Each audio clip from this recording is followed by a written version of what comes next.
The unopenable wooden box. The wood was old and weathered. The fastenings were heavy brass, and the lid was inlaid with an ornate silver symbol. My father willed it to me after the state executed him for murder. He left no explanation or instructions, only the small, mysterious wooden box. At first, I considered tossing it into the river. The last thing I wanted was a reminder of the man that had abandoned his son in favor of a life of violence. But being the weak-willed person that I am, my curiosity soon overwhelmed me, and I could stand the mystery of the box no longer. Opening the box, however, was easier said than done. Attempts to pry open the latches with my hands yielded only abraded fingers and broken nails. Screwdrivers were snapped, hammers were shattered, and drill motors were burnt out, yet the contents of the box remained out of reach, encased in a wooden tomb determined not to yield its secrets. Eventually I gave up, doing what I've always done when I can't get what I want. I told myself that whatever was inside was not worth the effort, and did my best to forget about it. But the box would not allow me to forget so easily, and one night while I was sleeping, it opened of its own accord.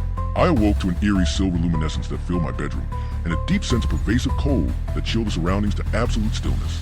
As I sat up in my bed, I was overwhelmed by a sense of unfamiliarity, as if I had been transported somewhere that looked very much like my bedroom, or was home to someone or something else. The silver light was emanating from beneath my closet door, lending a sense of unreality to everything that bathed in its pallid sheen, casting odd shadows that seemed to creep and move in the corner of my eye.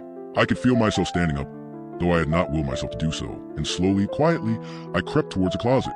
My fingertips brushed the knob, recoiling for a moment from the penetrating cold.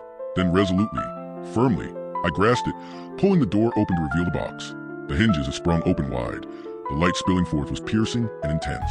My eyes filled up with the light, and felt as if they would soon burst, yet I could not tear them away.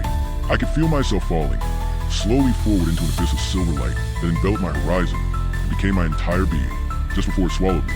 The box snapped shut, and I found myself on the floor, my sweat-drenched cheek pressed tight against the cold, rough wood of the box. I pushed myself back to my feet.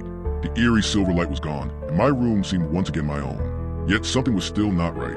The cheek that had touched the box was throbbing with a burning pain. I wandered into the bathroom and flipped on the light, gasping at my grotesque reflection. The symbol on top of the box was burned into my cheek. I reached up to touch it, but as I did so it faded. But the brand was not the only souvenir the box has left me with. I can feel a presence in me, an unwelcome guest inside my mind. I find myself missing time, awaking in strange locales with blood splattered on my clothing. But that is not what worries me the most. What worries me the most is a call I received from my lawyer yesterday, asking for clarification on the amendment I had made to my will. He wondered why the only thing I wanted to leave my son, when I died, was an unopenable wooden box.